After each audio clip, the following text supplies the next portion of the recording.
Happy Saturday morning, afternoon, or evening, wherever you're at here. We are live again with a brand new episode of Strong Style here on the Outlaw Nation channel. I am the Outlaw, Jon Rocha, damn it, and I'm excited to talk about so many things that we're going to get into here on the show. Joined as always by my co-host and brother in life, Aaron Turner. How are you, man? Tighten up. Let's get that win against Cincinnati and move on to the AFC Championship game.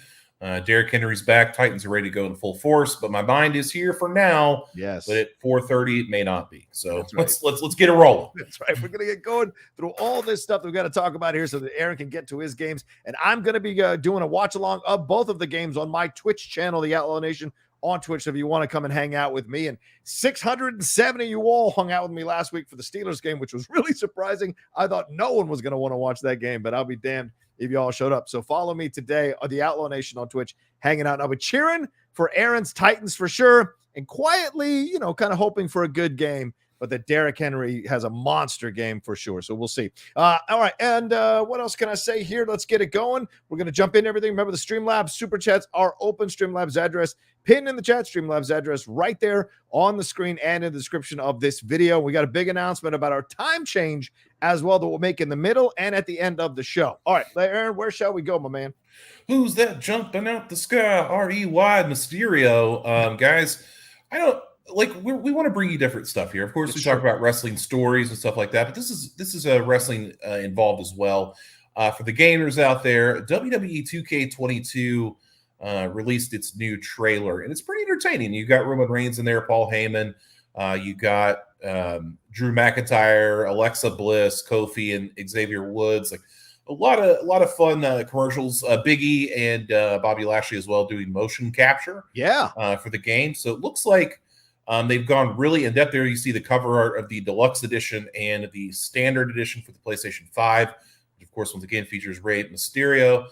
Making his, believe it or not, fourth appearance on the cover of a WWE game, but it's the first time he's ever been solo. Oh wow! On there, okay. so shout out to Rey Mysterio. Oh. If you're not in the loop on this, 2K took over the series in 2012, I think.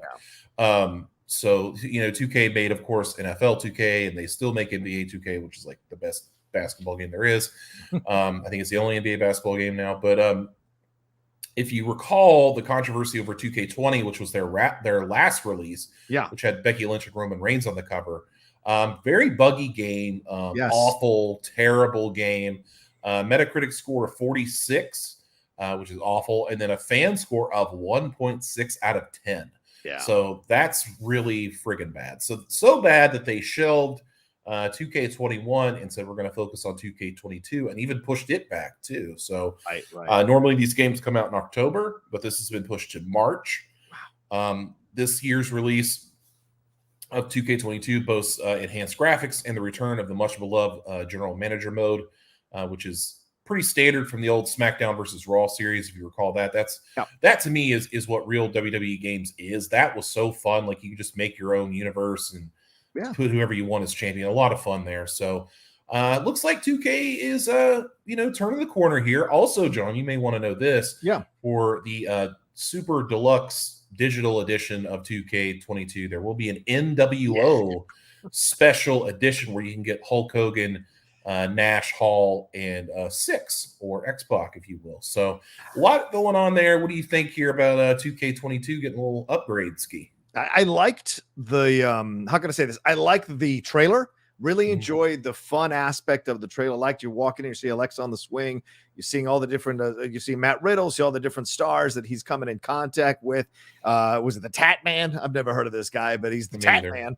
And going into the end there where he's having all this conversation, but then seeing Roman Reigns, seeing McIntyre. So funny. Reigns is just like a drive-by in that commercial, at least the one I saw, the trailer I saw. Yeah. It's more about Rey Mysterio. It's having Dominic there, which is really funny. And then having McIntyre be a little bit highlighted here in this trailer, Aaron. It makes me think that there's a push here coming possibly for McIntyre and him reclaiming the throne possibly in the future. So I like that idea of, you got to read between the lines sometimes in these trailers. They want to remind people of who they should be focusing on and seeing. So really enjoyed that. And I love the look. And look, if you're going to come back, after getting so much crap for 2K20. I think I collided with Ryan Satin and I remember when and he was telling me, dude, you should still get the game, but it's got a lot of issues. And I ended up not getting the game because too many people told me the issues were not worth it. Like one of my patrons, Justin Toner, told me that. He says, it's not a good game.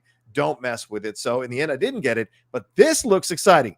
This looks like maybe they made some changes here. I think it's so smart to bring back the GM mode, as you mentioned here earlier, Aaron. It gets people back excited, be like, okay, I loved this. The fact that they're bringing it back, I'm looking forward to it. I hope you don't have to be Sonya to be the GM of SmackDown. I hope you could be other people and mess around with it and create your own thing. So I like that aspect of it all. And yes, how can I not like that they're bringing back my boys in the NWO? I mean, what do you want me to say? I was shocked that was happening, especially with all the crap that Hogan's been taking lately, my man.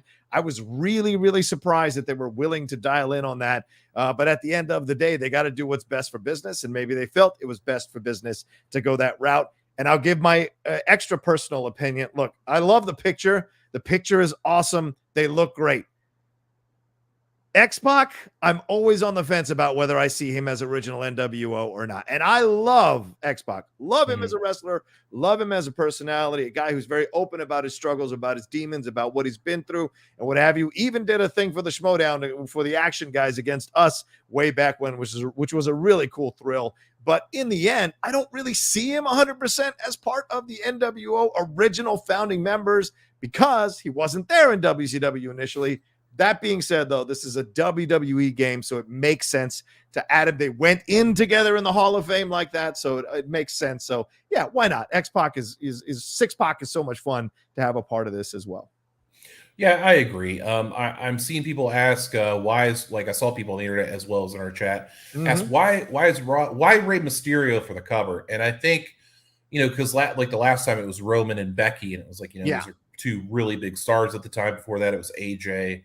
And Seth Rollins before that. So these big stars. Rey Mysterio is a big star. I mean, don't get me wrong, he's a Hall of Famer, no doubt. Definitely. I think it's because they put like they did his story, you can play through his entire career on 2K22. So that's probably why. And he's just a legend. He's a literal living legend. So I don't think anybody would get mad that Rey Mysterio is on the cover of a game. Like when I see Rey Mysterio, I just think, yeah, this guy's a legend. Like I can't say anything bad against Rey Mysterio. I don't see anybody saying a bad word against him. So it makes sense to me. Maybe I wouldn't have chosen that. I would probably gone Young Guns. I would have put maybe multiple people in the cover. I would have put Bianca and Rhea and I probably would have put McIntyre on there for the year that he had, Bobby Lashley, Big E. Like I would have, but Rey Mysterio, I mean, you're not going to get any complaint out of me for that. Yeah, I mean, if you're going to win back fans, I think they, and especially going to bring it back an old school thing like the GM mode, that's something that maybe bringing Rey as the cover makes sense. Plus, he's flashy, he's stylish, he's got those new looks. All of that, it grabs your attention. Nobody hates Rey. Nobody hates Rey. You may not like the fact that, he was a champion, or you may not believe some of the results of his matches, but he's a worker and he's a lifer, and he's been with the WWE for a long time. And listen, he outlasted The Undertaker in the WWE. And I know Taker's got him by a few years, but I guarantee you Rey's going to still be doing it when Dominic has kids, possibly, and training them. I mean, Rey is just such a foundational piece of the WWE now. You think WWE and you think numerous wrestlers, Rey has to be in that first pile of wrestlers that you think about when you think about people who've been committed to the WWE for a long time. Plus, and this may not have gone into the thinking, but it's certainly something to consider. They've been taking a lot of shit for some of the ways they've treated wrestlers of color. So having a wrestler of color on the cover, on the cover, gives you a little bit of cover when those accusations come or when those criticisms come. Yeah, they could have gone in numerous directions, but I think Rey is one of those beloved people and beloved wrestlers that it's not, you're not losing anything. And immediately when you think Rey Mysterio, you think high flying fun. And so if you're going to think about fun, that inspires you subconsciously to get the game. Yeah, and I mean, can you pop that cover back up there real quick?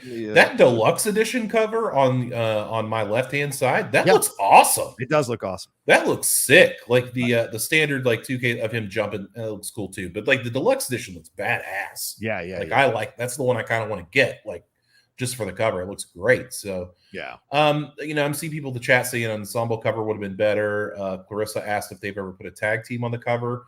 Not of the 2K games, but Yeah. like the only one I can really remember is back on the regular Nintendo, the NES.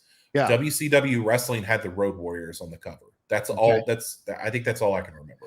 Yeah, I'm looking through the covers here, and yeah, it's been Lesnar, it's been Becky and Roman, as you mentioned earlier. It's been McIntyre, it's been Daniel Bryan, AJ Styles, yes, CM Punk. We had Ronda and Reigns at one point as well, right? And then Alexa, she had her 2 belts. Cena. Whoa, I think you're looking at fan art. Oh, sorry. I was just fan. Oh, sorry about that. If I go back in my mind, it was 2K20 was Roman and Becky. 19 was AJ. Okay. 18 was Seth. 17 was Lesnar. 16 was Austin. Okay. 15 was Cena. Listen, 14 was The Rock. Ladies and gentlemen, this is why I lost to him in a wrestling exhibition. 14 was The Rock, but you had an alternate cover on the inside, which was also Daniel Bryan. Okay. 13 was CM Punk, and 12 was Randy Orton. Wow, dude. There you go. That's incredible. Yeah. I'm looking at some of these SmackDown versus. So they don't have the. Okay, so W12, you're right. That was 12 was Orton, 13 was Punk, 14 is The Rock, 15 was Cena. 16 was Stone Cold. So yeah. All right, Aaron. Never doubt though. You should test me on Maddens too. I can do just like boom, boom, boom, boom. Wow, Maddens, that's great. Yeah, that's the situation there. But I like it, dude. I got no issues with that. Yeah, Bianca Belair would have been fine as well. Would have been great to see Bianca Belair on there.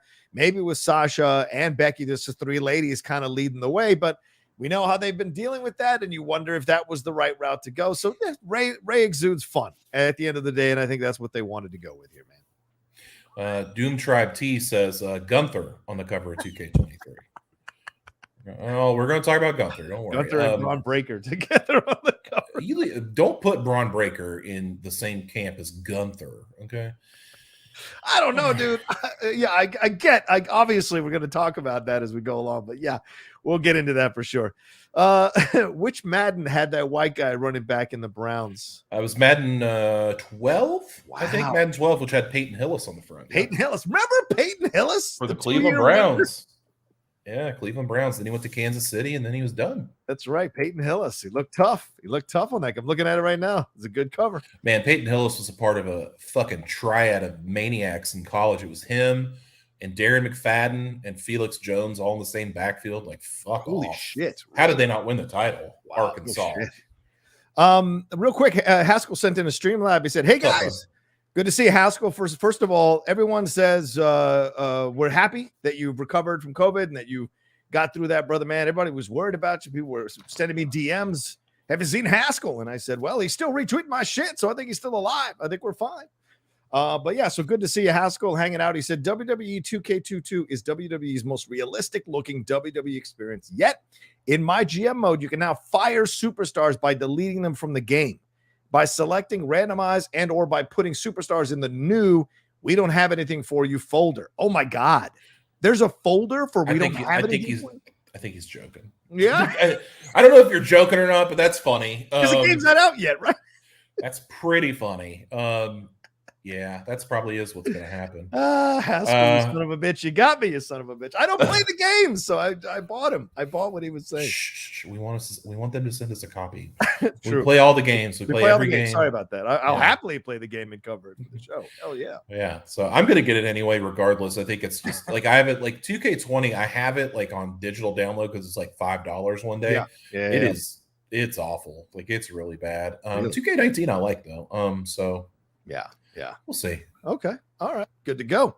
All right, man. Let's see. We got one super chat that came in. Let me bring it up. It's from Empire Fan. I think you answered it though, Aaron. He's just saying they did change to WWE 2K22, but half the roster has been released by now. LOL. Yeah, how many wrestlers that were released are going to appear on this thing? They put out the alleged roster the other day, and it still has a ton of people, like probably over 100 people. So. Yeah. You got to think WWE still has a lot of talent. But yeah, like Bray Wyatt, of course, is going to be on there. Braun Strowman, like people they've recently released aren't on there. So that's that's a shame. But of course, you're going to add more legends, like Mr. Perfect and Bret Hart and Rick Rude and Macho Man Randy Savage and Ultimate Warrior. You could kind of always supplement those people, and you could always use creator wrestlers from the internet, which no problem. Yeah. My thing is, I hope they allow you to use custom entrance music. That's something I need. Like, I don't know how to mod games. I don't know how to do stuff like that. So if I could upload my own music, that'd be great. Yeah, fair enough. But I mean, 2K, this is coming out March 11th, from what I understand. So dropping a trailer a little bit early here to get people excited. You can pre-order both versions of it, Aaron. And you've got 3 faces of The Undertaker, 3 different versions of The Undertaker as well that you can play, which is weird. I don't know. I don't like that 3rd version. I don't mind the American Badass in the original one, but that middle one with the face mask, not a big fan of it. Yeah, he plays the Phantom of the Opera from WrestleMania 13 if you want. I don't if they're retired, I don't usually play as them. I don't think I'll be using Undertaker in my GM mode, so he'll just sit on the side. But it's all well and good. 2K does this weird thing where they have 4 versions of a wrestler. So they'll have Triple H 2000 and Triple H 97 and Triple H 2008. And I'm like, I don't care about any of this. Yeah. Just give me one. One's good. We get Booker's in this thing. Booker T. Yeah, he's in every game. So Eric Bischoff's in the game with the NWO. He's in the NWO packet. Yeah. Oh my God, that would be awesome. Kaylee Ray made the cut. Shout out to Kaylee Ray. Mustafa Ali made the cut. Well, we'll get to that. Yeah, he's still in the company. A little bit. You get 2 versions of Ray, apparently, regular Ray and Starcade Ray. Yeah. That's pretty awesome.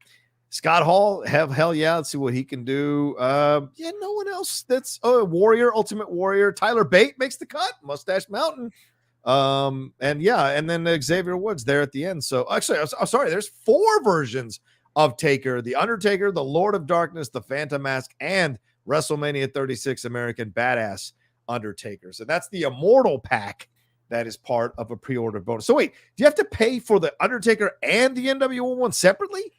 No, I think if you get the NWO, you get everything else. So all right. And it then kind of comes with everything. And then the managers are Paul Heyman, Shane McMahon, Stephanie McMahon, Adam Pearce, and Sonya Deville. Yeah, they're all available except for Paul Heyman. You could be, I think, Shane, Stephanie, Adam Pearce, or Sonya for my GM mode. Yeah, good stuff. All right, well, there you go.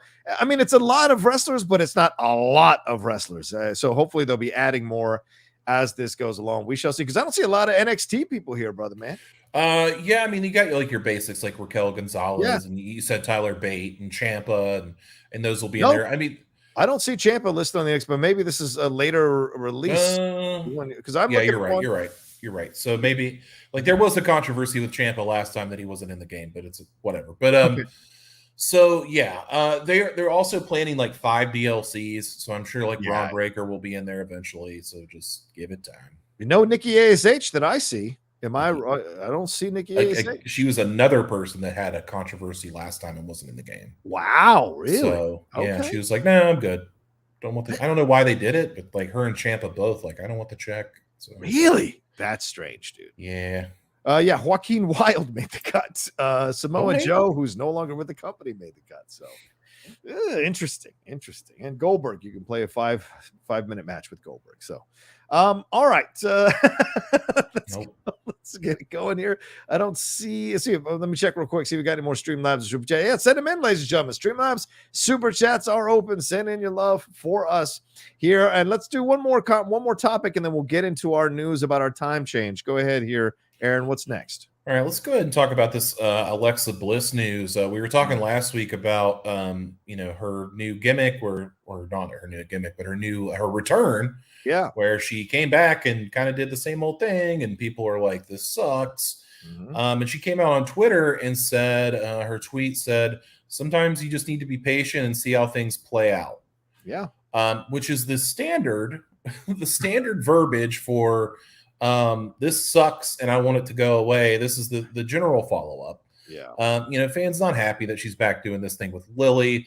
Not great acting in these scenes, does just not doing Bliss any favors. Yeah. Fans responded by citing different gimmicks that WWE, let's play this out over the couple of years, Karrion Kross and Bearcat Keith Lee and these people that we were supposed to let it play out, and it didn't play out at all, and it sucked, and they all got fired. So Alexa, though, seems to be Teflon at this point. So she's untouchable, bro. What do you think about this tweet? What do you think about what she said here? Well, first of all, let me address the thing. I watched that again. It was terrible. It's absolutely terrible. And I don't think they've done her any favors by saddling her with a guy who can barely act, if you call what he's doing acting. No offense to that dude. Probably a non-union actor. He's terrible. And I found it to be like kind of like, oh, it's not helping Alexa at all. I liked the psychiatrist for the Daniel Bryan Kane. That was great. That guy worked so well with them, and chemistry is so important. And there's no chemistry between these two at all. The cues are weird. There's like these gaps between the cues. It almost feels like they're shooting his stuff wild and her stuff wild, and then they're just taking certain shots of them two having the interactions. So it's just weird how they're doing it. So it just doesn't work for me at all. Does her no favors. The Lily thing, her stomping her feet, him going, we're out of time now. It's all dumb. And I think it's not doing her any favors. And that's why the fans are pissed off. And who cares if it plays out? Because in the end, it's not going to be worth the ending, because you're not actually excited to see what's up next. And you're not going like, well, there's some good things here. There really isn't. And Alexa is damn good at what she does. As Aaron said, she's Teflon. So her tweeting this, I think, was kind of an interesting thing. And it shows her power in the WWE, that she could tweet something like this and not get that much blowback that we're hearing behind the scenes. Because she's essentially saying, I know this sucks. Just wait till we get to the end and blah, blah, blah. That's what's going on under here. It is not going, you guys don't understand. This is a very interesting piece. It's got levels and nuance and blah, blah, blah. No, she's saying, let it play out.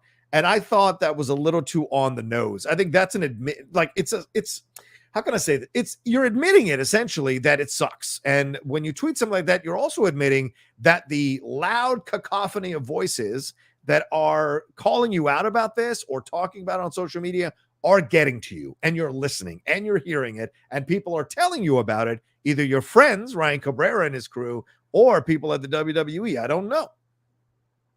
On the way down, saw you, and you saved me from this horrible segment. I actually have a retraction from last week, John. Please go ahead. So I had made the thing about Alexa Bliss, where I said that, this merchandise, like, who wants a fucking Lily doll?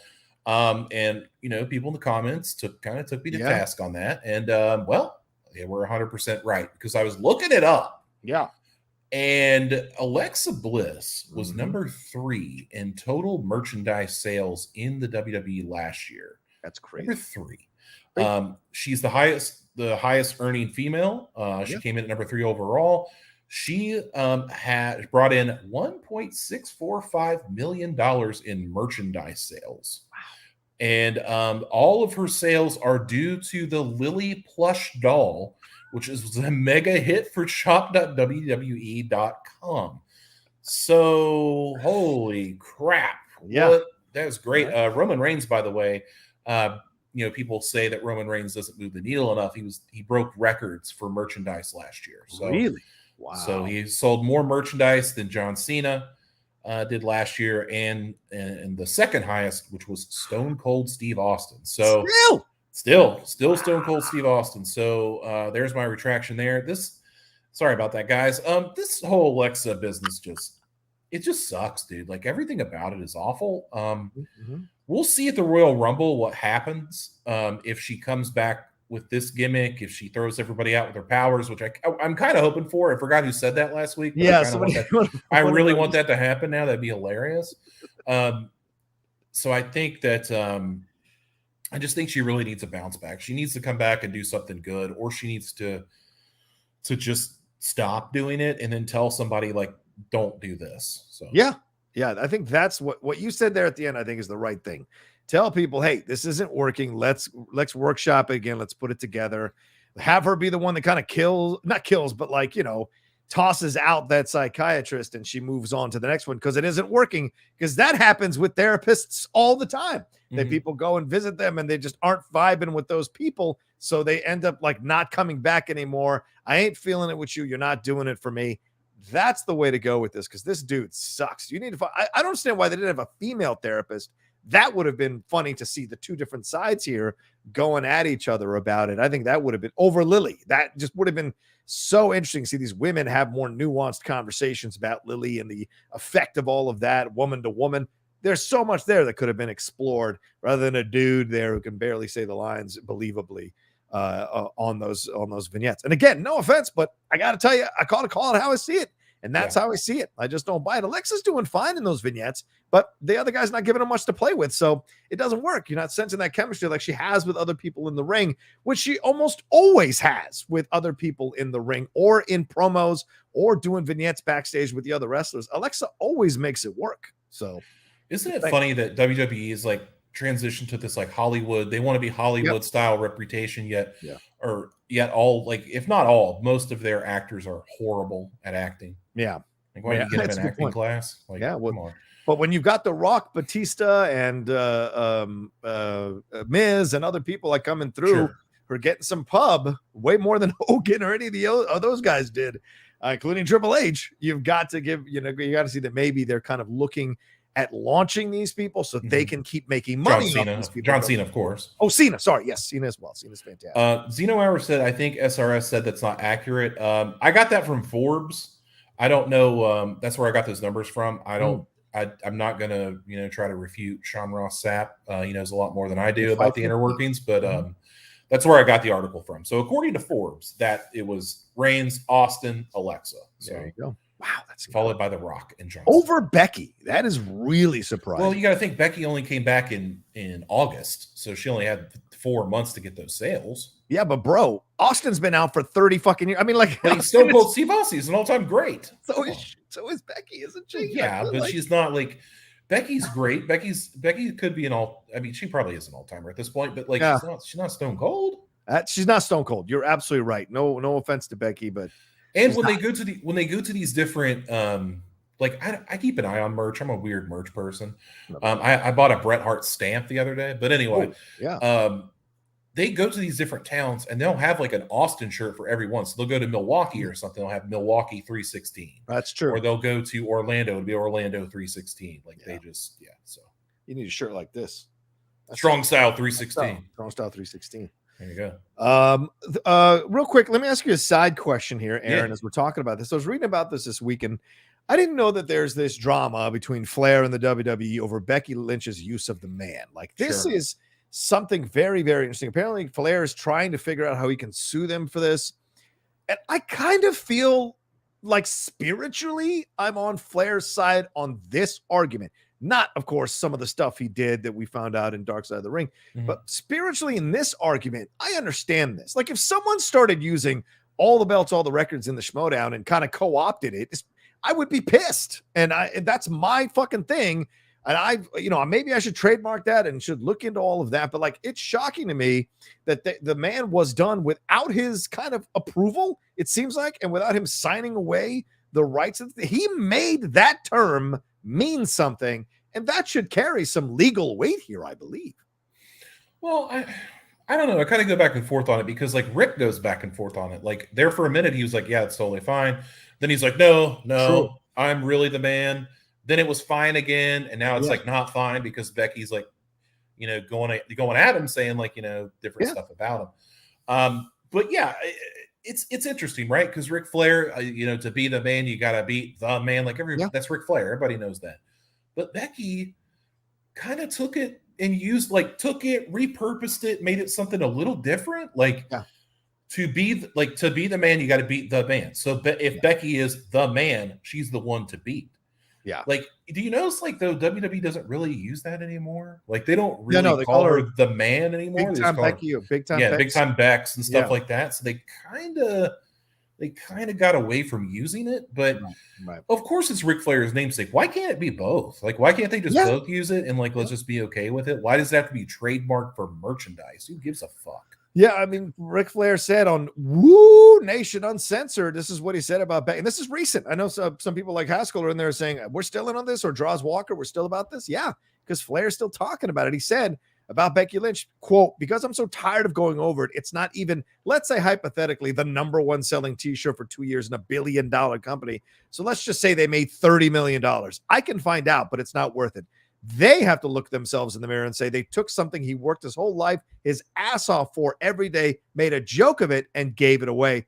I'm not going to say anymore. So still raw about the whole situation, to use a WWE term. Still, Flair is raw about this. So he's saying he's done talking about it, but we know Flair, he's never done talking about anything. So this is just surprising to me that this is still an issue. And, I was reading about the Freddie Prinze story about some dude who kind of transitioned from creative into being a producer for the movies and made himself like $20 million off Vince, which Vince kind of laughed off. If he can laugh off $20 million here, I'm sure he can carve out a little bit of money for Flair to make him feel better about this whole situation. So it's just weird kind of dick measuring ego shit that's going on here. And we don't know what's going on behind the scenes. We don't know what's in the contract conversations we have. And certainly after that documentary that they did on 30 for 30, where everyone talks about Flair lies through his teeth all the time. Even Triple H said that, his supposed great friend. It just makes you wonder how much of this is he using to feel like a victim here because of all the shit he's been taking since that Dark Side of the Ring documentary. I don't know. There's just questions here for me that there's no way Flair wouldn't have settled this and moved on past it. Why is it still lingering? Yeah, exactly. And it just comes down to what are we really upset about here? Yeah, we're upset about the name, the man. Okay, well, if Rick was really really upset about it, yeah, he still has I'm sure a good relationship with Vince McMahon. Do you think Vince McMahon watches Dark Side of the Ring? Fuck no. So he doesn't know about any of that shit. So if Vince wanted to, he could write Ric Flair a $30,000 check, and Ric Flair would shut the hell up tomorrow. So true. Absolutely. To me, it's just like, I think you said, it's just like, or somebody in the chat said, it's about pub, man. It's about pub for the show. Yeah. And it's just, there's no need for it. Like, listen, man, I love Rick. Rick took a hit during Dark Side of the Ring. I've looked at Rick differently since then. Yeah. So it's just, I kind of want Rick to go away for a little bit. Yeah. And just get your shit together. Like, you're still Ric Flair. Just kind of go away. Yeah. Yeah. Not a bad suggestion. Empire Fan 1980 says, watch all the episodes of Peacemaker. God, is it amazing? Why couldn't, okay, I'm going to try to say this as you meant to say this, Empire Fan. I've watched all the episodes of Peacemaker. God, it's amazing. Why couldn't we get this scene in the WWE? People would have loved him. So yeah, you're absolutely right. But the WWE ain't James Gunn.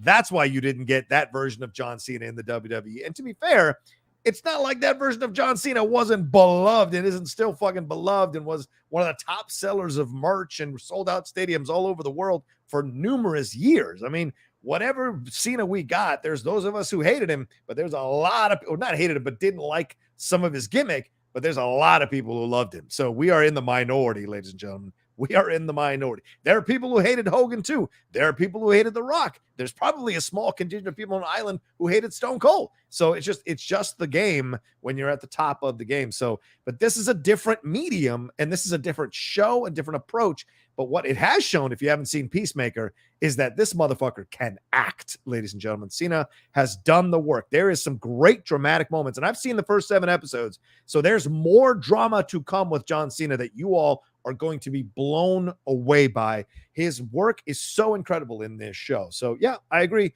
But it's not like WWE leads you to nuance. So it's just not that kind of situation. How many episodes is it? 8. How many's out? 4. Okay. Yeah. I haven't watched it yet. I'm going to, but I watched Eternals this week, and that just zapped all my life away because I fucking hated it so much. Yeah, it was not good. God damn, it's awful. But yeah, I saw the clip where he's talking to some old guy about some old guy says he's not a hero, and he says Batman's a hero. Yeah. And he goes ape shit on him about Batman. It's fucking hysterical. Yeah. There's a lot of calls Batman a candy ass and a pussy, and it's just really good. He goes after Superman and he goes after Aquaman. So and Wonder Woman a little bit. So that's great. I can't wait to watch that. So John's great, and I think that John is the kind John did these WWE studio films which were terrible, 12 rounds and in the Marine and stuff like that. And I think we all knew we had something. Yeah. In John, look at Trainwreck. Yeah. Amy Schumer movie. He was great. He was great in that little role, and he was good in that. Man, what was that? that Amy Poehler and Wow, Tina Fey movie where they were like sisters. Sisters, I think it's was called it Sisters? I think so. Oh my God, it's the drug dealer. He was hysterical. Yeah. So like, yeah, we know John Cena can hit when he wants to. So this it's great. It's great. He was the drug dealer named after the demon in The Exorcist. So it was brilliant. Just a brilliant. Oh yeah, but gotcha. Pazuzu or whatever it was. Pazuzu, yeah. That's hilarious. For sure. All right, well, let's love the Eternals. Yeah. Love the Eternals. There's a few people. Xeno Hour and let me tell you my biggest issue with Eternals. I'll tell you my issue with Eternals real quick. So Kingo, Camille Nujani's character. Yeah. At the end of the movie, spoilers for Eternals, if you haven't seen, it's been out for months. Piss off. For God's sakes, come on. At the end of the movie, when they're all going to fight each other and like do whatever, he's like, "I'm not fighting you guys. I'm done. I'm not going to do it." Yeah. And they still let him in the group. Yeah. They didn't kick him out of the group. Fuck him and fuck the Eternals. It's awful. And fuck Harry Styles. And why the fuck is Jon Snow in 3 scenes? What the fuck? Oh, they're just laying the groundwork for Jon Snow. Don't worry. The Black Knight is going to be a big part of the Blade. Possibly if they do a Ghost Rider, Werewolf by Night, Moon Knight situation, Black Knight's going to have some more to do for sure. They were just laying the groundwork for him. And Gemma Chan, adorable. Give her more stuff. Yeah, I like Gemma Chan as well. I don't know if she carried this film. I think she was the wrong choice. I think she was the wrong choice, or they undercut her because she's a good actress, damn good actress. Sure. They undercut her by not giving her an active storyline. She's essentially sitting there. She's essentially playing Luke. She's essentially playing Vader as Luke is yelling at him to throw the Emperor to help him. She is doing that for 2 hours and 20 minutes of the movie before she finally reacts. And this is frustrating when you're watching a movie. Very, very frustrating. So, yeah. And if you could someone could just stomp on Sprite. Oh my God. It'd be great. Stomp on Sprite. So it just wasn't good. And then I felt like Chloe Zhao, like a lot of people said she did great with like the directing and stuff. That's cool. Then I found out she also wrote it. Yes. Co-wrote it, and I was like, oh no. I was like, this isn't no. They're not gonna bring her back. Unless they are, and then I don't know. But this is the comment of our discussion right here. Dion said, "You just need to be patient and see how things play out in the Eternals." If they made another Eternals, I would be stunned that comes. And they're robots. Like, who gives a shit? They're fucking robots. Who cares? Look, Haskell makes a great point. John, you need Aaron on movie reviews. I don't disagree with you. Aaron has been banging on the door for me to do that with him. So maybe we'll start looking at some movies in 2022 and have some fun with Aaron. I'm down with it because Aaron's no nonsense, and I appreciate that. So, but he likes what he likes. I do. He's very fun. Yeah. I really do. You ever seen The Lodge? Love the shit out of that movie. If you haven't seen The Lodge, I love that one. Right. It's great. So good. Good. And a great performance by Alicia Silverstone. Yeah, which is, you don't often say that. You don't often say that. Hashtag Batman and Robin. All right. Anyway, this is the moment. Let's stop here real quick on the show to announce something to you all. You guys remember last week we had Chris Burns on the show. Chris Burns, as we said last week, is now a permanent third party. He's the third man here in the Strong Style. We're very excited to welcome him to the show, get a new perspective on this. Chris has all this experience, and we're changing the time of the show to now, starting next Saturday, to 9 a.m. PT. 9 a.m. PT is when we are start doing the show, 12 p.m. ET. I don't know, Central Time, maybe 10 or 11, whatever it is. But that is what we're doing here for the show to accommodate Chris's schedule. It works on Aaron's schedule because it's just noon on the East Coast. And me, I get up early anyway, so it's no big deal to me. So starting next week, set your calendar, set your time, set your alarms on your phones.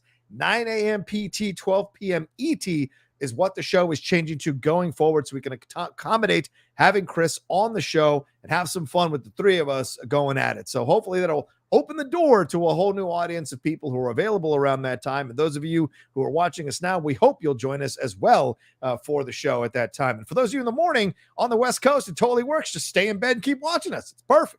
Yeah, there you go. Yep. Someone said it's an hour earlier. No, it's 3 hours earlier. For them it may be. I don't know. I don't know how time works. But anyway, that's true. Haskell wanted to know if I've seen Pig with Nicolas Cage on Hulu. I have not, but Rocha actually recommended that one to me. So I may check that out. Sorry to say that, like, my movie since the pandemic, my movie watching has, like, it should be increasing, but it's like decreased quite a bit. So yeah, ironic. Ironic. It is. We just finished. My wife and I just finished all seven Harry Potter movies, however many there are. Wow, 8. And I had seen them all sporadically, but not all the way through. Right. And my wife is a big fan, so I watched them all the way through. We finished Deathly Hallows Part 2 yesterday. Mm-hmm. Thought it was epic and great. I really liked Deathly Hallows Part 2. It's probably one of my favorites. So that's where I've been at. We're gonna start Lord of the Rings because she's never seen it. So. Oof. All right, good luck with that. Yeah. Right. Well, maybe some people have I think because they see other people in these movies going out living their lives, like they're stuck at home with the COVID and shit. So maybe that's a part of it. Who knows? But either way, that's our time change announcement. So just put it on your calendars and put it on your alarm, saying it one more time. 9 a.m. PT starting next Saturday, 12 p.m. ET. That's also for me. Make sure I remember it. I'm going to write it on a post-it, whatever, because I'm so used to us doing it 12 p.m. So we will do it that way so we can have full time with Chris. All right. Thank you all so much. Let's move on with the rest of the show and keep sending in your Streamlabs and Super Chats as we go along. What do we got, Aaron? And for the record, I love Hawkeye. All right. We're going to this news of the week, which is odd. Started out as, okay, I kind of see that. And then it went to odd, which is Mustafa Ali requesting his release from WWE, which was later, according to Fightful.com, Sean Ross Sapp, denied.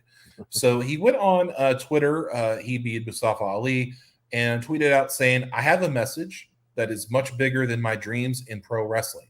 Wow. Despite my best efforts, I will not be able to deliver this message while in WWE.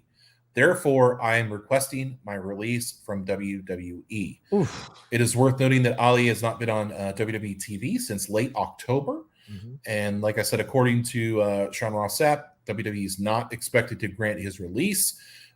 This news comes on the heels of Tony Storm's walkout and, of course, the 80 or so wrestlers that have been released over the past couple years. So what's your thoughts on Ali trying to get out and WWE saying nah? I gotta know what's behind this because, dude, you're not that big of a deal. So to go on Twitter, I hate to break it to you. So you got to deal with the realities of life. You're not that big of a deal in the WWE, in the world of pro wrestling, in terms of what you've established and done, right? Now, in terms of as being a person of color who's kind of become a name and people were cheering for you, you have established a lot. Absolutely. But overall, as a personality, not that strong and there's not that many memorable moments with you. And then when they tried the retribution angle, that blew up in your face big time. You couldn't lead a faction. That says volumes about you. You probably wanted to be the man to lead the faction to help your ascension and upward mobility in the company, and it didn't work out. So in the end, you've got to understand where you stand in the pecking order. You can still believe in yourself, but you also have to have the perspective of the reality of the situation. To go on social media to call out a conglomerate like the WWE when you're not Stone Cold or Becky Lynch or The Rock or Roman Reigns, I think is a massive mistake. Toni Storm did it her way, paid for her own flight home. She said, I'm done. I'm out. I'll see y'all. She didn't do a whole tweet. She didn't do anything about my dreams or anything. She just I'm done. I don't want to do this anymore. I'm burnt out. I'm going to go hang out and figure out what I'm going to do next. There's nothing wrong with that. She did it her way.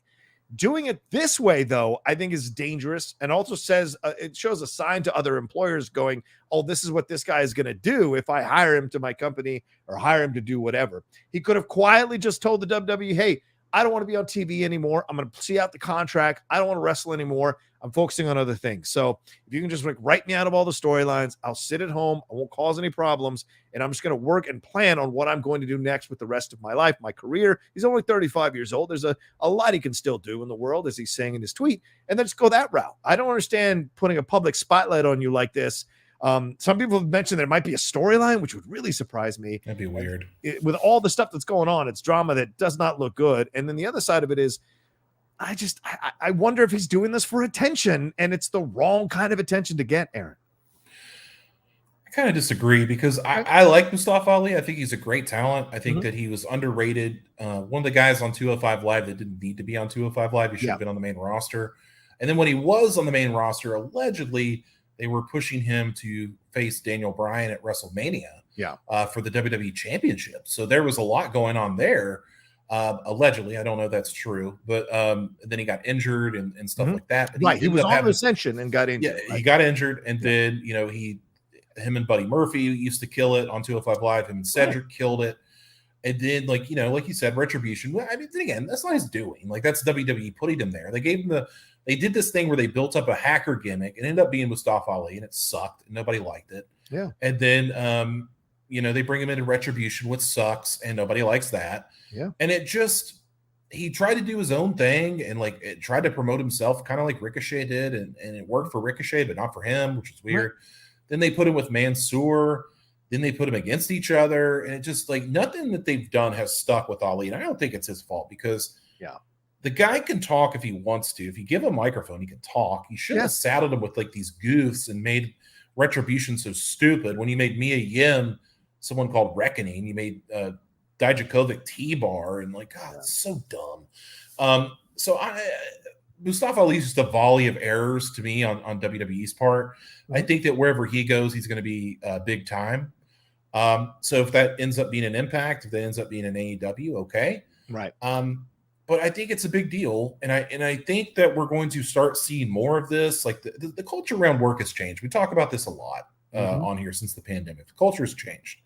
I don't know what Ali's getting at, if he has things bigger than wrestling. I don't know if it's a religious thing. I don't know if it's a social justice thing, because I know he used to be a police officer. I don't know if that's something he's into. Maybe. Could be. And that's it, cool. Like, do your thing. I know he's a big time family man. So I'm here for Ali. I get it. Like, if you're not happy with a place and you have the ability to leave where it's not going to kill you financially and everything, then fucking leave. Like, why would you be there? Right. And if you're a company, Mustafa Ali hasn't been on TV for months. He's not really making you any money in revenue. Why keep him around? Why give him the Adrian Neville treat? Because they did this to Neville. To Bach, exactly. And he was just, well, okay, just go home and we'll just pay you, and you're just not going to go anywhere until your contract's up. So it's awful, dude. It really sucks. If somebody doesn't want to be there, the old policy of WWF was, if you don't want to be here, we'll let you go. They did that to Chris. Did that to Chris Candido. Like Chris Candido said, I want my release to Vince McMahon. He said, okay, bye. Yeah. So it's just like, you know, like what's changed? I think it's just a matter of, this might be a personal thing where they're like, if you're going to go and do it on social media, then fuck you. We're just going to keep you here and punish you and punish you a little bit for going that route, you know. And maybe he went to social media after they denied him. I don't know the timeline of the chronology, as I don't work for WWE. I don't know the behind the scenes of that. But I don't know if he did that as a retaliation. And then they retaliated by totally not. And who knows what they're going to do now? I mean, where do you go now? But that being said, there is a like sliver percentage on the pie that this could be used by him to turn him into, in essence, a version of the CM Punk pipe bomb, a little bit of the version of Austin go against the boss. If they can find a way to turn this around and him creatively, let him have some creative input here to turn this around and make it about him versus the company, then maybe there's something to work out here. I just think that's like a 2% chance of that happening and being effective and getting over. That doesn't mean it's not possible. It's just a really, really slim chance of it happening. And I agree with everybody here. Mustafa Ali is a great talent in the ring. What I was talking about was he's not over with the fans, heel or face. He's just not. And there's a certain contingent of fans that like him for sure, but he's not over. He's like an independent movie. There are a contingent of fans who really love that movie, but it ain't making $100 million at the box office. It's just not. And so it's just like, this is the kind of thing that I think we're dealing with Mustafa Ali. I don't mean to misspeak. Certainly a great talent. She's not over with the fans. If you're not over with the fans, you don't have cachet in the WWE. You just don't. You know, you leave It Follows alone. Leave it alone. That's that's an interesting point that you bring up about, you know, cachet and stuff like that. You're right. If you don't have cachet with the fans and you're not making like a big, like, yes, of course there are a contingent of fans that like Ali and will be excited to see him when he's out there. Yeah. But most people see him, I guess, and they're just like, there's another guy. So I don't know if he can be this Vince against the company guy. I don't know if like, as I just praised his like workability, like I don't know if he has the character in him to get that big. But I did want to throw this in there as an anecdote. Like there was a story that came out a couple of weeks ago, true or not, that he was pitched an idea by Vince or by somebody in creative that he would, quote, never ever do, which ended up they got in a heated argument, him and Vince allegedly. So maybe this has something to do with it. Maybe they did something, you know, judging by what we're going to talk about in a minute, it could have been fucking anything. Yeah. So that may have had something to do with it as well. I don't think we're getting worked. A lot of people were saying, "Are we getting worked?" I don't think so. Yeah, I don't think so. It feels real. Yeah, it feels real to me too. Yeah. All right. Well, let's. We got a super chat that came in here from Empire Fan. Says, "Sorry, I'm at work, so I'm trying to type without getting caught. Did you guys see the Bully Ray comments on Jon Moxley? It's a bad take." Absolutely, Empire Fan. We're going to talk about it in just a little bit. So let's put a pin in your super chat comment for sure. All right, let's move on to our next thing. We've got 76-year-old watching us right now live. Thank you very much. First, please make sure you hit a like on this video. If you haven't hit a like on this video yet, for anybody who's watching, please hit a like on this video. And if you're watching later, hit a like and leave a comment. We'll love reading your comments, love responding to your comments, liking them, what have you. And be respectful in the comments. It doesn't mean you can't be passionate, just be respectful. So do all of that here. All right, Aaron, where are we off to next, my man? All right, now we're just getting to the news that I don't like, which is Walter. That's right. Walter. He's got a new name. Yes, he does. At the end of NXT 2.0 this past week, after Walter beat Roderick Strong, he said they went to announce that he was the winner, and he grabbed the microphone and said, "It's not Walter. My name is Gunther." Fucking hell. And it had come out earlier in that day on Monday or Tuesday, maybe it's Monday, that WWE filed a trademark for the ring name Gunther Stark, which, you know, a lot of people that I was talking to and, you know, going back and forth with, they're like, oh, they're going to use this for an up and coming guy and whatever. And lo and behold, it's Walter's name now. Gunther Stark was originally the plan. And you cannot tell me that WWE did not know this when they did it. They absolutely 100% did, because how many fucking Gunther Starks are there in the phone book? Yeah. That Gunther Stark is the name of a Nazi U-boat captain during World War II.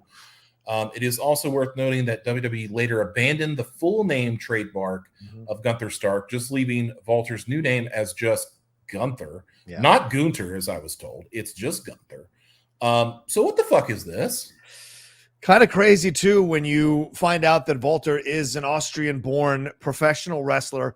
Hitler was Austrian, so or part Austrian, I think, if not full Austrian. So it's really uncomfortable when you see these connections, and you wonder who the hell made this mistake. You know, I mean, it's so weird to me. The WWE in one moment is this massive conglomerate with tentacles all over the world and a big corporation, whatever.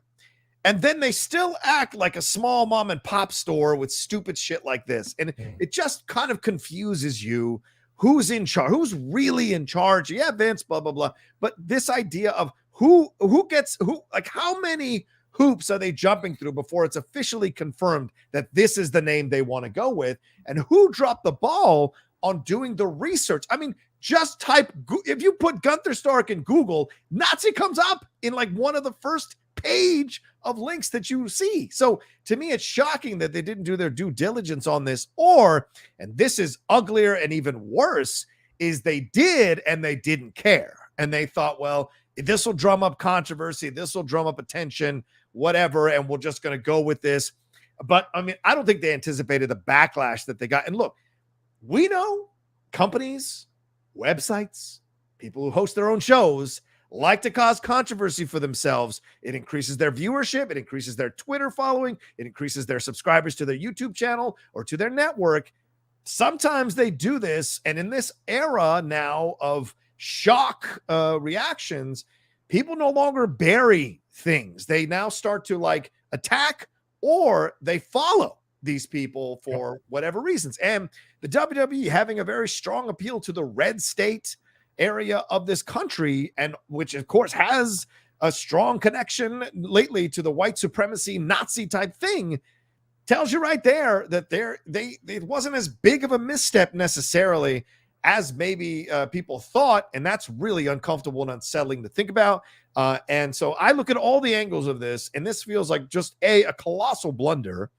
And then watching all the reaction online was just shocking. And I reached out to our brother Ryan Satin and texted him because I knew he took a lot of crap for his stance. He sure did. And he saw the light. He totally admitted certain things. And of course, he has family. I think he tweeted that he has family members he lost in the Holocaust from his descendants there. And so, or ancestors rather. And so it's just like, this is what you look at here and you wonder, man, this caused a shit ton of drama. And when I saw it all happening, I was almost like that baby gif in the gif where I was like, oh no, I'm getting out of this. Yeah, I'm getting out of this one. Too much. So I just tweeted out Kyle O'Reilly's prediction that he was Gunther 2 years ago and asked if he had the Powerball numbers just to kind of play out this thing. So Aaron, to me, I think it's a terrible name at the base level. I think it's a terrible switch, but I think you're going to tell us, and I think we've read, for those of you who have read this stuff, that WWE can't trademark his actual name. So maybe this is their way of taking control of it. Yeah, there was somebody in the. Let me go back. It was a good comment from someone in the chat. Hold on, sorry. This is bad audio. Sorry. And now I can't. You remember what it's about? I can find it while you're talking if you remember. What okay. Zeno Hour has it right here. It says Walter's name is his real name is Walter Hans. So why not just name him Walter Hans? Just insert a surname and you're done. It's that easy. So yeah, they could have just done that. Yeah, they could have just named him Walter Hans if you wanted to. Yeah, I like. See, the thing about people not liking the name Walter is that you're pronouncing it the English way of Walter. Yeah. The way that he pronounces it, the way it's been pronounced is Walter, like with a V, like a V and a W. This Gunther is not Gunther. Like the 2 dots over the U is Gunther. Right. This is Gunther. Like Kyle O'Reilly's use of Gunther is correct because in urban slang, it is known as somebody from like that is a fat fuck that would fall into a river of chocolate. That's a thing.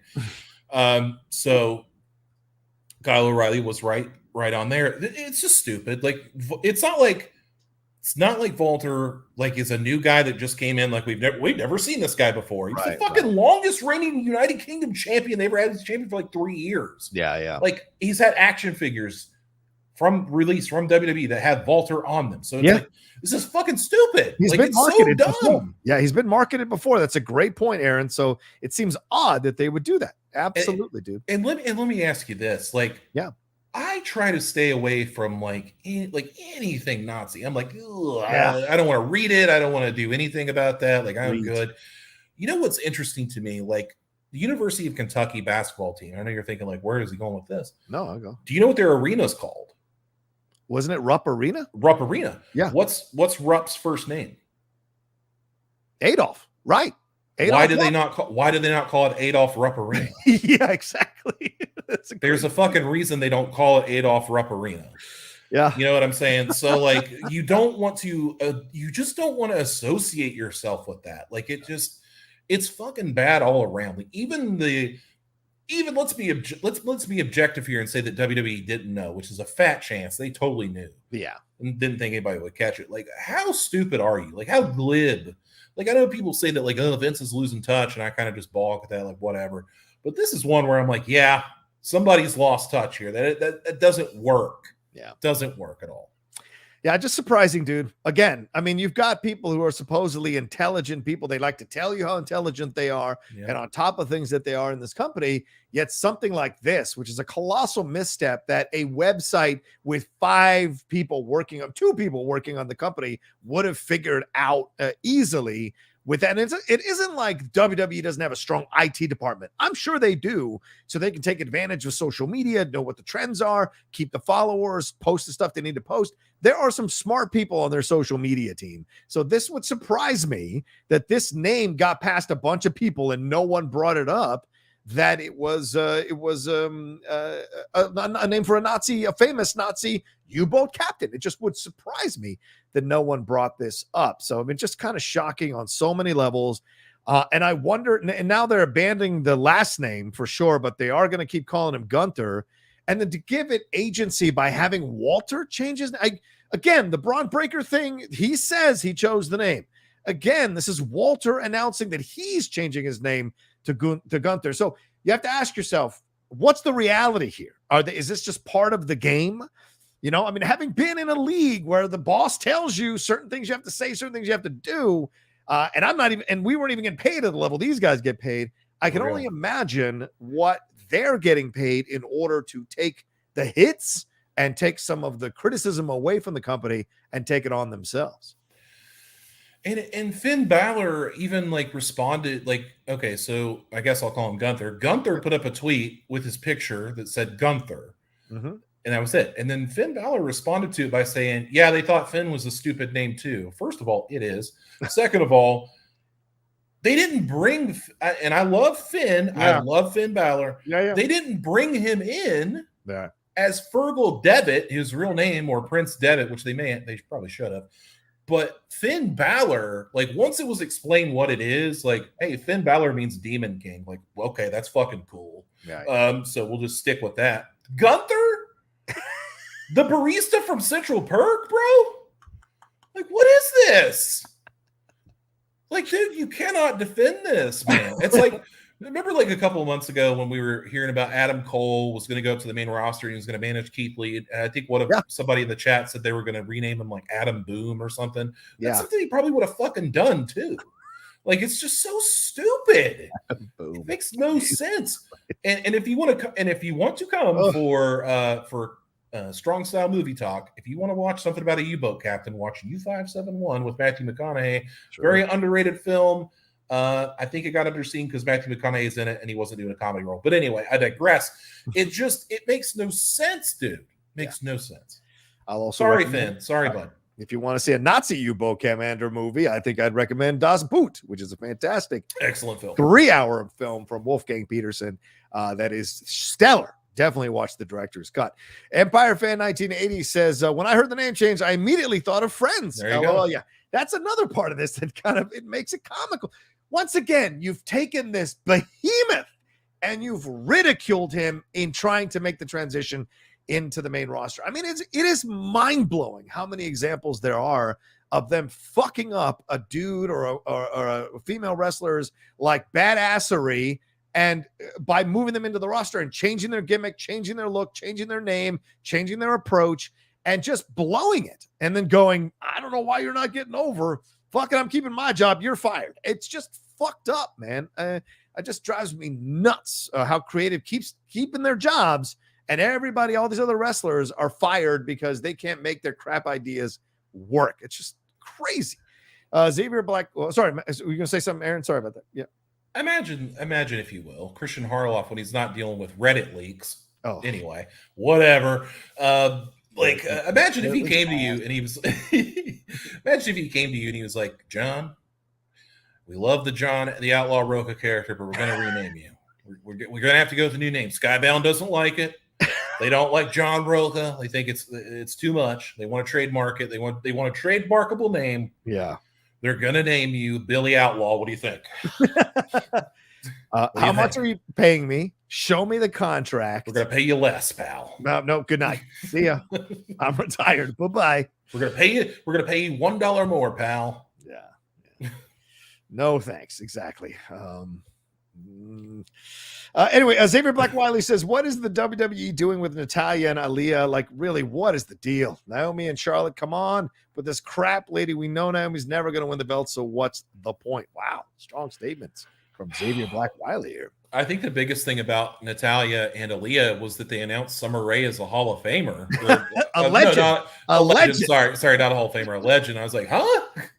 A lot of people had a lot of fun with that, and shout out to Summer Rae for taking that in stride. She was like, "Guys, I don't make the rules." Yeah, they said what they said. I can't. Yeah, I didn't make them say it. So shout out to her for that, and respect. Yeah, man, this Naomi stuff is getting ridiculous. Like we talked about it last week. Like, what if she joined the Bloodline? I think that's the way to do it, man. Like just have her kicking ass. God.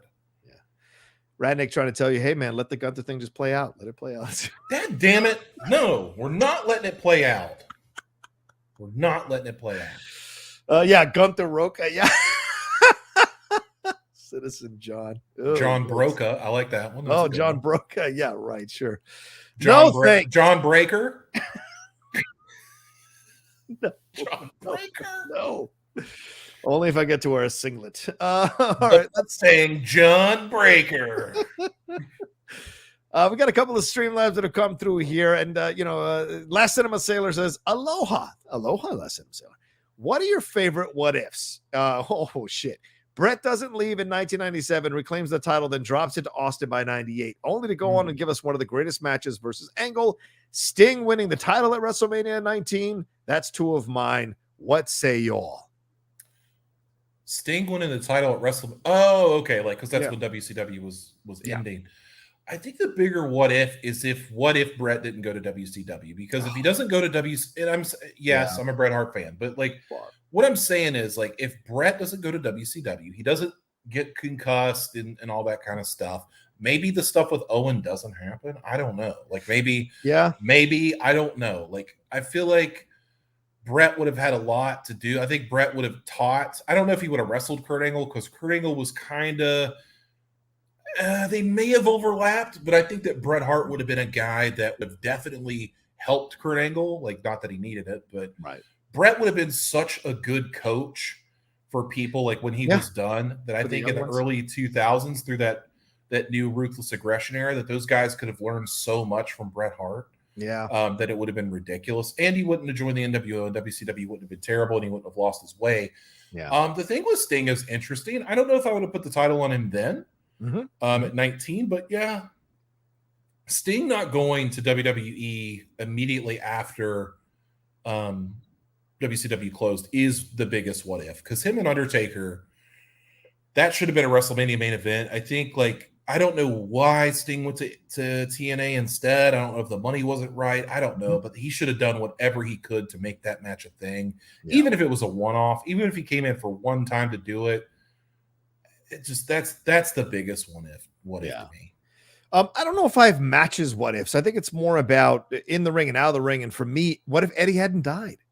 I mean, I think that's massive. What you see now with Ray, that could have been Eddie on the cover of. Nobody would have an issue with Eddie on the cover of WWE 2K22. Nobody. I mean, Eddie was such a phenomenal wrestler and such an influential person, but I mean, in a way, he gets to be like James Dean. The what if is what keeps him legendary in a lot of people's minds. He didn't lose his mind like Benoit and do something completely horrendous to ruin his push and to ruin his legacy, rather, to ruin how people think about him and whatever. So, I mean, thank God that didn't happen with Eddie, but one of two things: either he stays alive and something like that terrible happens with him and Vicky, or he stays alive and he becomes this like mentor. He becomes a great manager, maybe even a commentator. All kinds of things were possible with Eddie going forward. Maybe he's in AEW being one of those behind the scene coaches. You just never know what could have happened with Eddie and how many more title runs he could have had going forward for sure. Another one is what if Triple H and China had not broken up, or what if China hadn't left the WWE? What if they'd found a way to make it work? They'd kind of adjusted things. Would her life trajectory have been completely different? Would this woman still be alive? Would she have never done porn? Would she have found another outlet eventually for herself? I don't know. That's something to consider. What if Sting had been the third man? What if, hold on, let me go even further back. What if Nash and Hall never leave the WWE? Think about that. If Nash and Hall never leave the WWE, there's no NWO. If there's no NWO, there's no DX, there's no Attitude Era. To me, that is the fucking the flashpoint of everything, is Hall and Nash leaving the WWE to go to WCW, because that changed everything. It wasn't DX. Fuck that. It was those two leaving, starting the NWO, going through those 83 weeks, which motivated the Attitude Era, motivated Vince to change his mind and the creators to change their mind, and motivated DX to be created. It is all of those two guys leaving. That's a massive what if. If they don't leave, what happens to WWE as a company, and what happens to WCW as a company? Man, that's really good. that's great. Yeah, dude. Like, what if WCW never closed? Right. Like, what or if WWE just ran it as a separate company? Yeah. What if they actually cared and ran it as a separate company? Like, what if, like, I kind of think of like things that would like also didn't happen. Like, what if Roddy Piper was WWE champion? What if Mr. Perfect was WWE champion? What if Rick Rude was the one that stopped the Ultimate Warrior streak? What if? What if Razor Ramon was the WWE champion? Because he should have been champion in the mid-90s. What if Ken Shamrock was the WWF champion? What if Stone Cold Steve Austin never comes back from his neck injury? Like, what happens there? What if Rocky Maivia? What if The Rock? What if Dwayne Johnson kicks ass at Miami and becomes an NFL player? Yeah. I don't know. Like, it's just fun to think about. What if Goldberg doesn't kick Brett? Yeah, okay, fuck off. I'm kidding. But like, I know, right? Like, oh, geez. So, that's things I think about. Here's another one for you. What if Owen refuses to do the stunt? I mean, that's a huge one. Tushka saying I lived. That hurts, man. That makes me want to cry. Yeah, he said I lived in Kansas City and had friends at that show where Owen passed. That arena was never the same, and a lot of shows moved away from using them. Yeah, of course, it's bad karma that or something like that in an arena like that. So yeah, absolutely. I like this one from Roberto. What if Ali doesn't get hurt and Kofi doesn't take a spot in SmackDown that propelled Kofi winning the fans over that night and thrust him into his Mania match? What if that's Ali? Yeah. Well, I mean, Maybe. worked out for Kofi. Like, it was one of the best moments in WWE history, in my opinion. That's true. So yeah, I'm okay with it. Actually, I'm okay with that one. Just because what if Ready to Rumble never happened? I don't want to live in that world. WCW at its commercial finest. I like Ready to Rumble too. Like, that was like, as a kid, I didn't know there was a sequel. There was a sequel. Oh no. Like, I meant also. Sorry. Also. Okay. Like when I was a kid, I didn't know what a bad movie was. So like, I'm sitting here watching Ready to Rumble thinking it's like Oscar worthy. I'm like, this is great. Like, David Arquette's the man. Scott Conn did a sliding head scissors. That ruled. So yeah.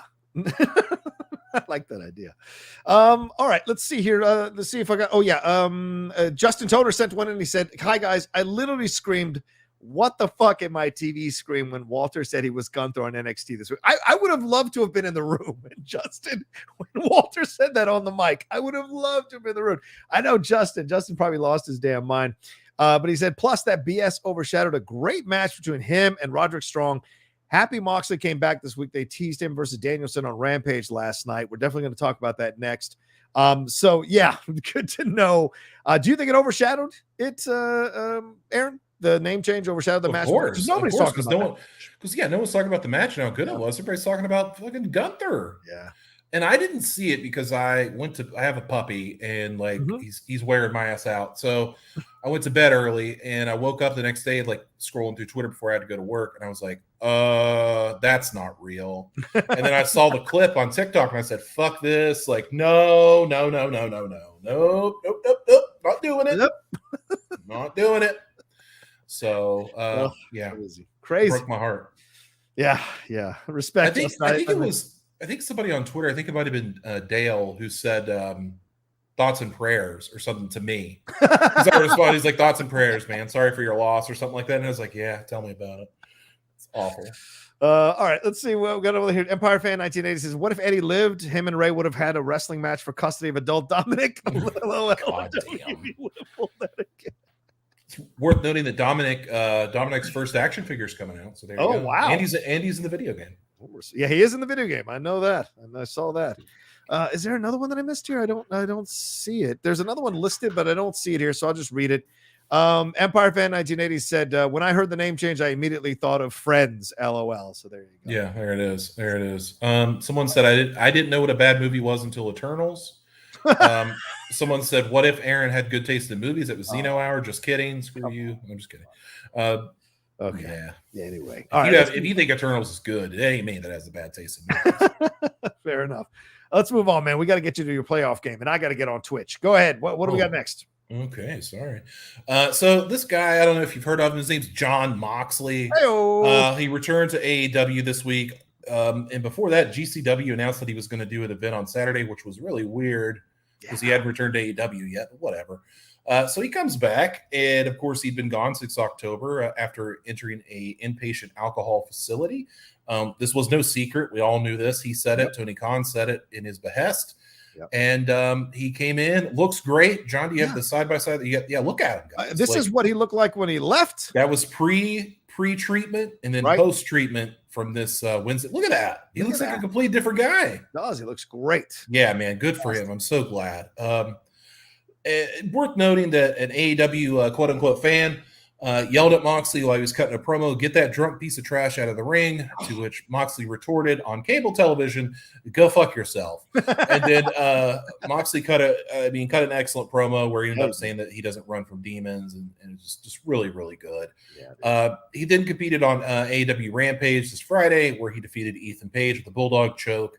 And then as he was walking out of the fans, Bryan Danielson got in his face. gave him the slow clap. So it looks like we're probably going to get something between Bryan Danielson and Moxley, which will be fun.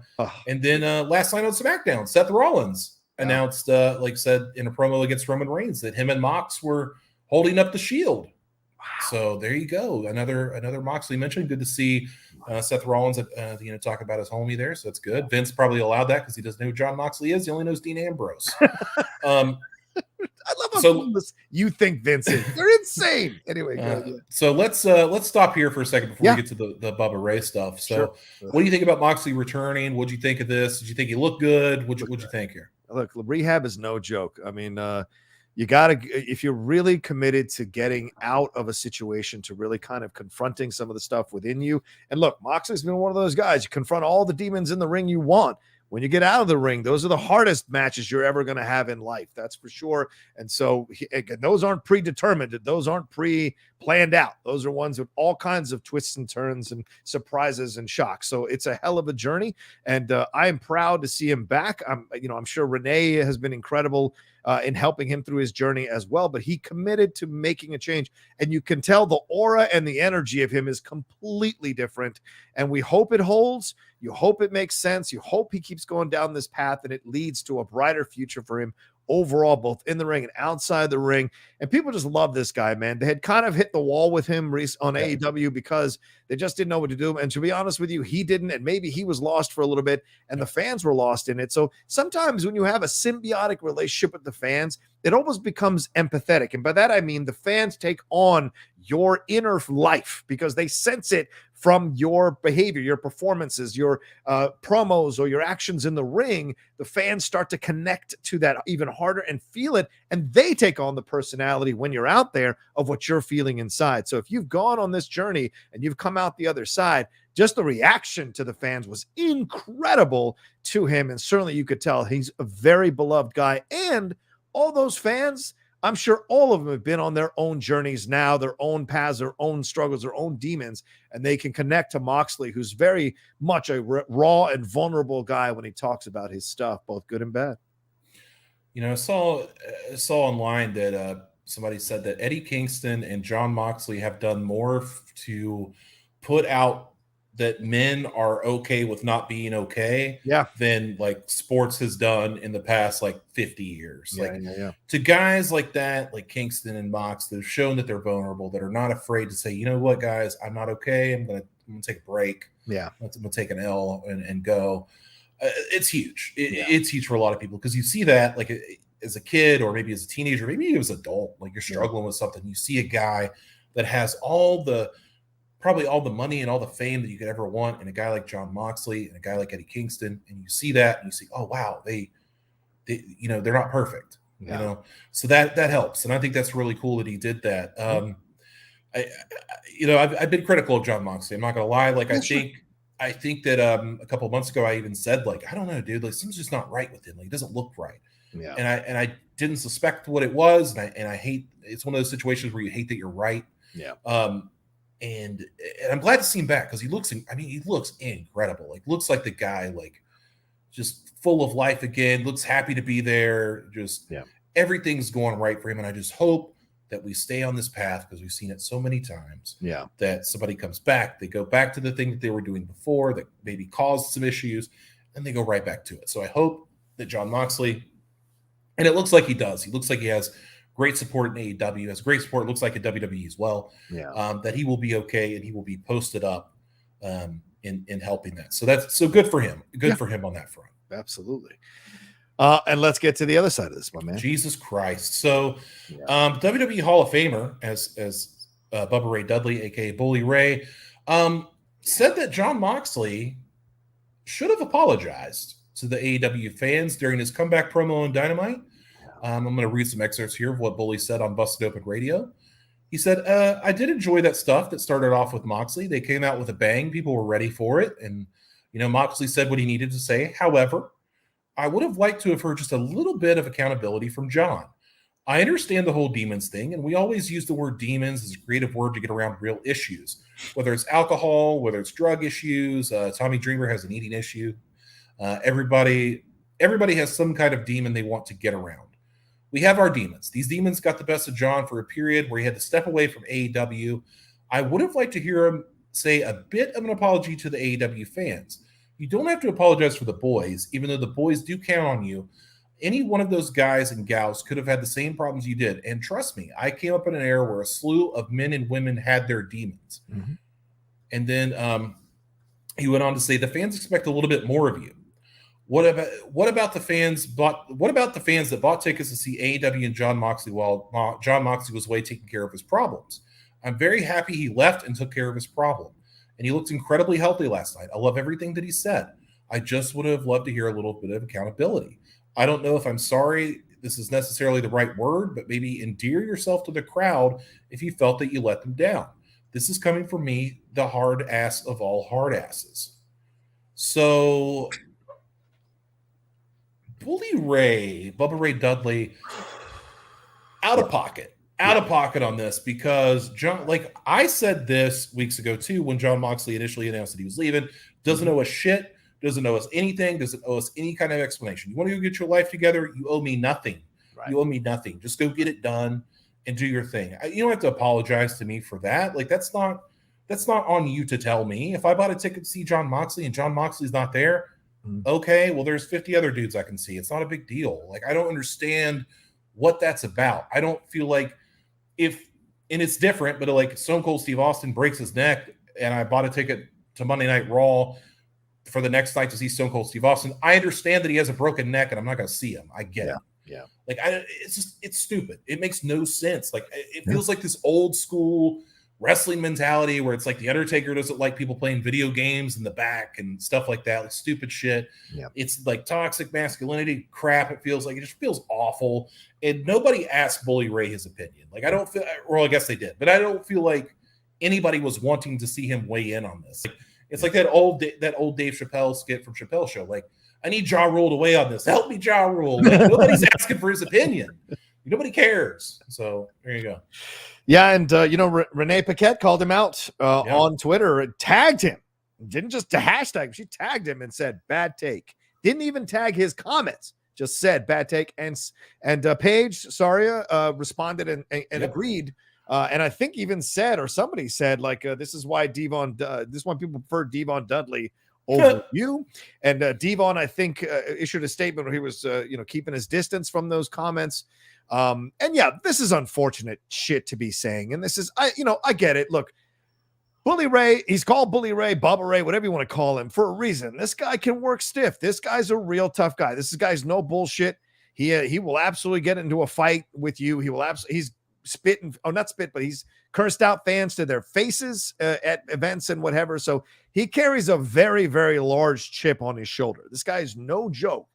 That being said, there's a moment to be tough and a moment to be understanding. And for him to anoint himself the spokesperson for the fans, I thought was a hubris and an arrogance that was, as you said, way out of pocket. I mean, this is a guy that's insulted fans throughout his career. And for him to be all of a sudden, going, oh, he should have apologized to the fans of the lifeblood and blah, blah, blah, blah, blah. To me, it felt like, what are you working out here on Jon Moxley that's really about you? It isn't about Moxley. This is something else that you're working out that you're upset about. Remember, you and Velvet Sky just broke up a few weeks ago, so maybe you're going through your own shit and you're taking it out on Moxley for whatever reason. So to me, I felt like these comments were way out of line, made no sense at all. Moxley doesn't owe the fans an apology for shit. Moxley has fought so many incredible matches and has given fans so many incredible memories that have endeared him with his fans.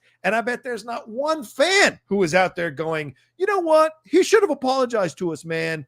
He owes us an apology, man. It's ridiculous. It's a stupid take. It's a bonehead take. And I do find you've got to analyze people's syntax, people's words, right? I mean, I did a whole hour and 45 minutes on that Joss Whedon interview that I dropped earlier this week, breaking down every paragraph of that article, of that interview, and showing you a thought process here that is going on. I think I pride myself on being able to do that. And with this here, with Bully Ray, him, first of all, saying that demons is a code word to cover all this stuff is a bit of a passive-aggressive shot at Moxley as well. Maybe he's got a different relationship here with Jon behind the scenes. He's heard some shit, or he's had some interactions with him that have left him cold, left him judgmental. Maybe he thinks Jon is milking this for his own stuff. Who knows? But either way, you've got to take the high road here. It doesn't make any sense at all because you never know when Bully Ray could, you never know what can happen that could put you in this situation yourself. And you're not going to be like, do you want someone calling you out after you've gone through rehab saying, hey, man, you should have apologized to the dogs. You should have apologized to your neighbors, to your children, to your family, to your fans, to your friends. You should have done all this shit. It's like, nah, man, this is a bad take. You should have just been happy that he got out of it, happy that he's in a better position in his life, and that he's going forward. And yeah, maybe behind the scenes, you say you should apologize to the fans, but doing it there in a public way is just an incredible insult to a guy who's just out of rehab and just putting it together. So I just felt like it was way out of line for him to say those things, my man. Yeah. Let me go find it in the chat. Somebody said, oh crap. Well, let me read the thing that Paige said real quick because it made me laugh. So yeah, Paige on Twitter when this happened, she said, hey guys, FYI, if you want to take time off to better yourself for very important health reasons, please make sure you apologize to Bubba for your time off. So Paige gets it. Doom Tribe Paige T has been on her own journey at times as well. Aaron, right. Sorry, Doom Tribe T said addiction is a disease. That would be like Roman asking Roman to apologize for getting COVID. I didn't go a step further for saying Roman for getting leukemia. Like, sorry guys, my bad guys. Like, I got leukemia. I can't make it to fucking Poughkeepsie. Oof. I don't give a shit. Like, that's what I said. Like when I saw this Bubba Ray stuff, I was talking to, I think, Wrestle Talk. I think we were talking back and forth, and I said, listen, dude, Jon Moxley. Okay, Jon Moxley's I'm sorry, guys. I couldn't make it to Poughkeepsie for the fucking house show. Who gives a fuck? Yeah. Who cares? Yeah. I'm here to tell you something, guys. I don't think our listeners are like this, but here, I'm going to get close. Wrestlers don't owe you anything. So if you see a wrestler in public and you like want their autograph or want a picture with them and you ask them politely, like, hey, can I get a picture with you? And they tell you no, get the hint. Yeah. Fuck off. So I just need to reinstate that. Like, no one owes me anything. Like Bubba Ray Dudley, Jon Moxley, Roman Reigns, you don't owe me anything. If you're not going to be at a show, it's fine. I don't care. Like we'll move through it. So there you go. Yeah. Bret Hart never apologized for getting kicked in the head. You're right, Ratnick. He did not. He did not. Yeah. The Goldberg's Hall of Famer. Yeah. Okay. Yeah. I mean, yeah, it's just mind blowing, man. It's just mind blowing on so many levels why you feel the need to take a position like that. It offers you nothing. And especially when you got Tommy Dreamer sitting over there and Tommy Dreamer's comments about what happened in Dark Side of the Ring. I mean, to be sanctimonious when you got a guy like that on your show seems a bit hypocritical or not believable, or doesn't have the foundation's not strong to be going that route. So it seems odd on so many levels. So Bully Ray should apologize for the aces and eights in Impact. Well, really, at the end of the day, all jokes aside, he should fucking reach out to Mox and apologize. Absolutely. And apologize to Renee, who's probably been there every day, seen him at his lowest and had to carry him to that rehab, had to deal with all the things that she's had to deal with because she loves him so much. He should fucking apologize to both of them, absolutely, for so many reasons. In person, not on the phone, exactly. In person. Exactly. With a mask on. It's practicing 6 feet of distance. But yeah, this it's just unfortunate, man. I mean, we should celebrate people who come out of rehab in a better place. Whatever your personal feelings are about them, you've got to celebrate them getting out and hope they have a better life. That's good energy to put in the world. Mm-hmm. This kind of energy of Bully Ray's is not a good energy to put in the world. And here's the deal. And this is what I've discovered now recently. Like, if you go down the hate route, you have to keep feeding the hate. And the hate wants more. It's like the fucking plant in Little Shop of Horrors. At some point, drops of blood are how you start, but it's never going to be enough. You're going to have to kill people you love and toss them into the plant in order to be able to have that plant satiated. But the plant's never going to be satiated. Hate is never satiated. It wants more in bigger chunks. And we're seeing that play out in our political sphere, and we're seeing it play out here. And I mean, Bully Ray taking a take like this, now if people agreed with him, the next step is going to go even farther, and you don't want to see that. And that's unfortunate because it just doesn't breed a positive environment to be in or to be around, So how dare you not name drop Audrey 2? How dare you?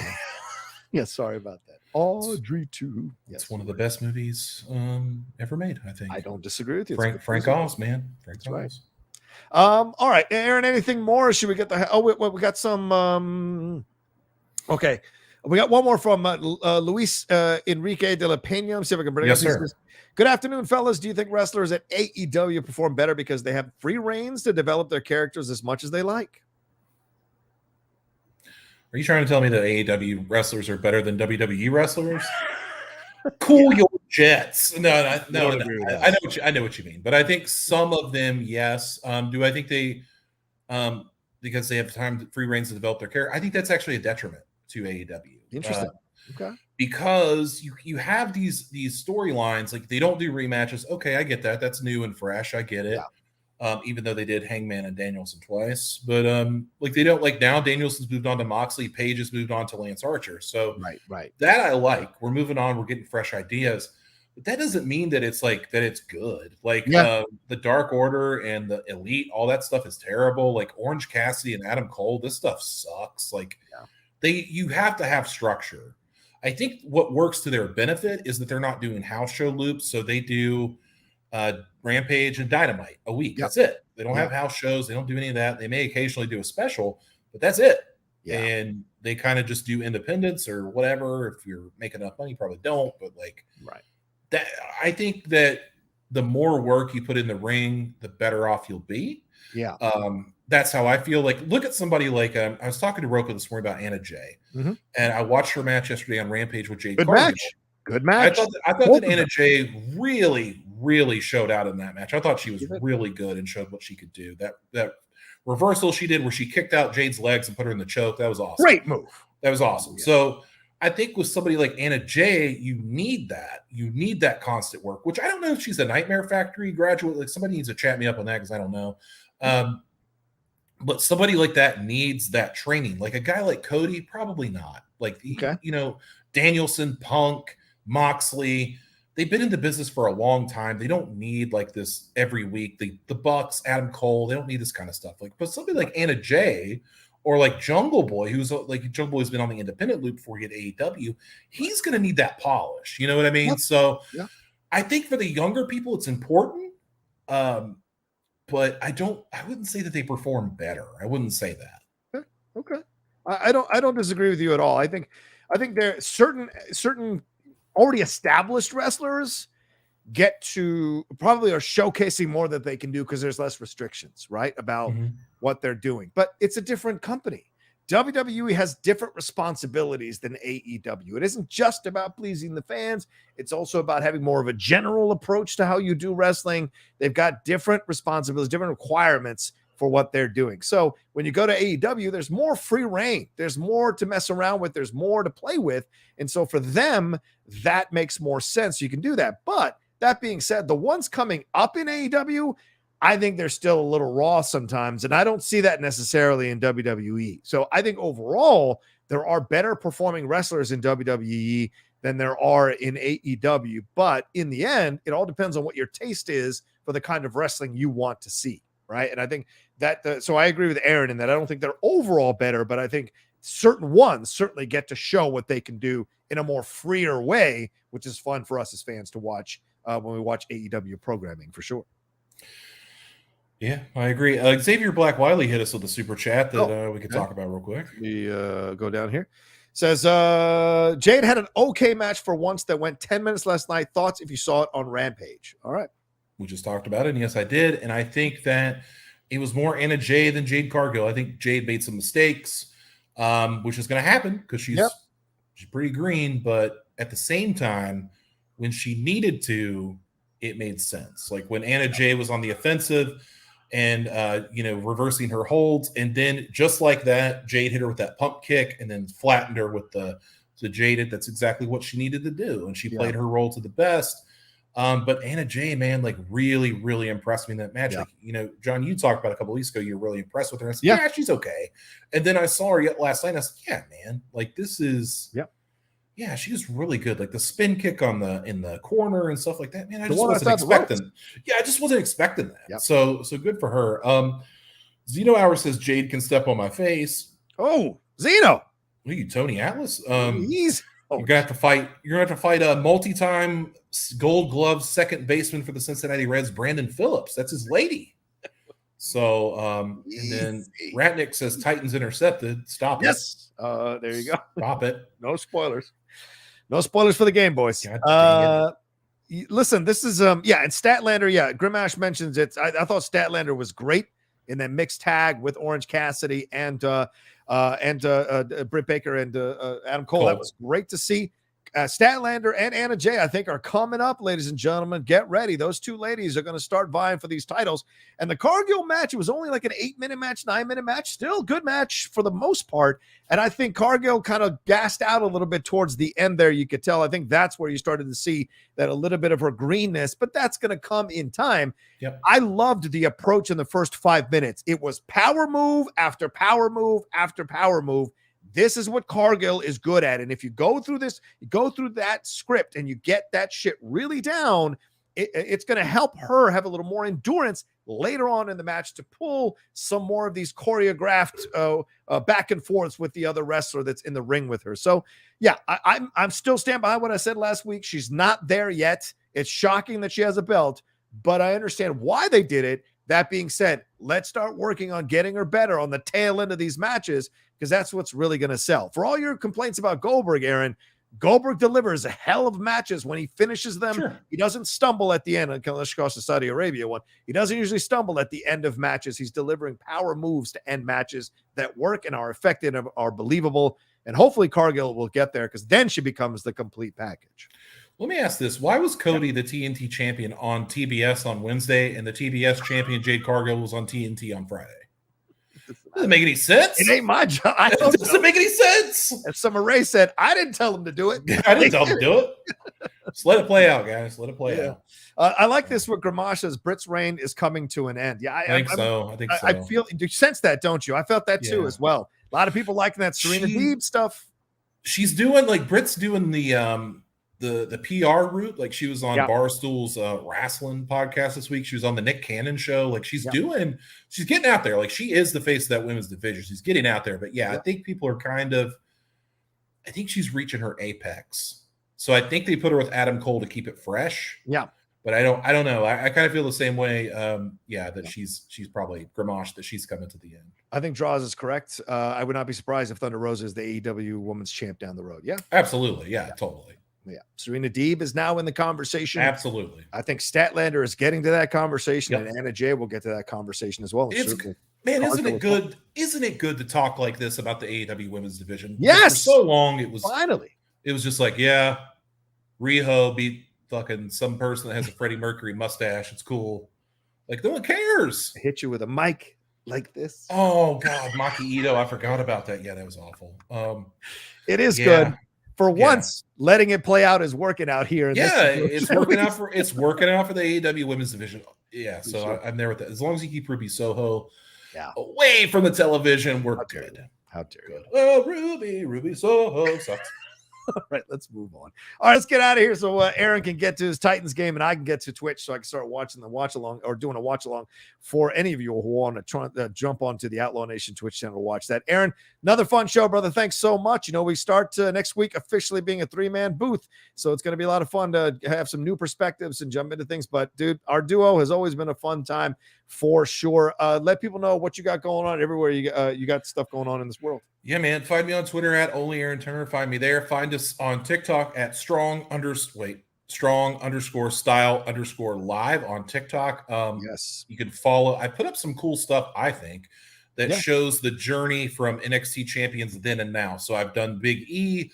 I've done Rhea Ripley for the Mae Young Classic, Kairi Sane as well. So just kind of like their evolutions from their beginning to where they are now. So check those out. And if you do TikTok and do all that kind of stuff. Absolutely. And Chris has started a Instagram for us. He is converting over his Instagram to @StrongStyleLive.